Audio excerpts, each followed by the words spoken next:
Gembri, c'est le diminutif employé par les anciens pour désigner leur village, Grindelbruch. Ce joli village niché au pied d'un mont des Vosges, le Haut-Bulle, et enchâssé dans un écrin de verdure, est entouré d'immenses forêts de sapins, d'épicéas, de hêtres et de chênes. La commune a employé jusqu'à une centaine de bûcherons à l'année. Le métier de bûcheron forme des hommes durs, solides et courageux, qui n'en restent pas moins des hommes. Il n'est donc pas surprenant que des histoires plus ou moins réalistes circulent encore aujourd'hui. Nous allons vous en conter une. On raconte qu'au cœur de la forêt de Grindelbruch, le vent lui-même semble murmurer des souvenirs.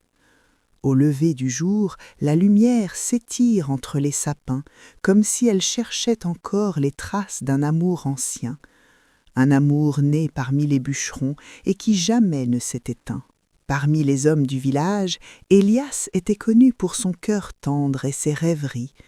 Il travaillait dur, mais son regard vagabondait toujours vers la lisière des arbres, là où il avait aperçu la jeune femme qui allait changer son destin.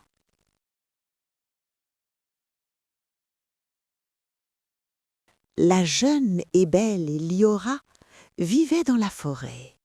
Elle était sans doute la fille de quelque fée. Les animaux étaient ses amis. Les oiseaux l'accompagnaient dans ses longues et furtives promenades. Elle visitait tous les sentiers. On l'entendait parfois chanter d'une douce voix mélodieuse, mais personne, à l'exception d'Elias, ne l'avait encore jamais aperçue. Un matin, alors que le silence semblait figé, Elias vit apparaître Liora. Elle avançait entre les sapins comme si la forêt s'ouvrait pour elle. Nul ne savait d'où elle venait, mais son sourire, lui, appartenait à Grindelbruch.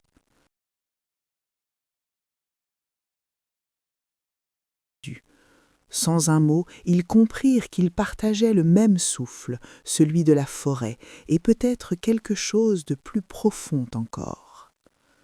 Les jours qui suivirent furent emplis de rires et de confidences. On les voyait marcher ensemble, parler aux arbres, écouter le murmure des ruisseaux, comme si la forêt leur appartenait. Mais au village, certains voyaient d'un mauvais œil cette étrangère mystérieuse. Des murmures naquirent, des soupçons, des doutes. On disait que la forêt la protégeait autant qu'elle l'abritait. Un soir, Elias fut interpellé. On lui demanda d'où venait Liora, qui elle était vraiment. Mais le jeune bûcheron n'avait que son cœur pour répondre, et parfois cela ne suffit pas. Cette nuit-là, la forêt sembla frémir, des ombres passaient entre les troncs, comme si quelque chose s'inquiétait pour Liora ou pour Elias. La nature elle-même retenait son souffle.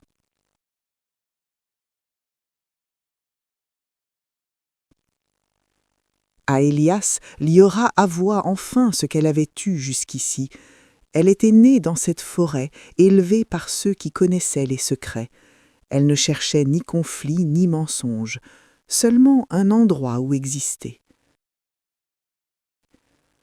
Mais Liora savait que les murmures du village finiraient par blesser Elias. Alors, au matin, elle partit comme elle était venue, en silence. Dans la rosée, seuls restèrent ses pas légers. Elias revint seul aux arbres. Il jura qu'un jour il retrouverait Liora, ou du moins les traces qu'elle avait laissées. La forêt, témoin silencieuse, semblait promettre de lui répondre. Dans les mois qui suivirent, du champ du Messin aux forêts du Haut-Bulle, on entendait parfois la voix d'Elias qui appelait sa belle. La réponse lui parvenait par le bruissement des feuilles ou le chant des oiseaux. Et puis, subitement, un grand silence s'installa. Les oiseaux même ne chantaient plus. Elias, comme la plupart des jeunes hommes du village, était parti rejoindre le front de la guerre qui venait de s'installer. Il ne revint jamais. Le chant des oiseaux avait repris, mais triste et mélancolique d'abord, puis revint peu à peu à sa gaieté naturelle. La vie reprenait son rythme, et les gens feignaient d'oudrier leurs blessures. À Grandelbrouch, il est une chapelle cachée dans la forêt, où, les jours de pleine lune, on peut entendre parfois le murmure les voix d'Élias et de Liora. Certains, même, affirment entendre certains soirs 2 voix dans le vent, l'une qui cherche, l'autre qui appelle. Ainsi survivra toujours la légende douce d'Élias et de Liora.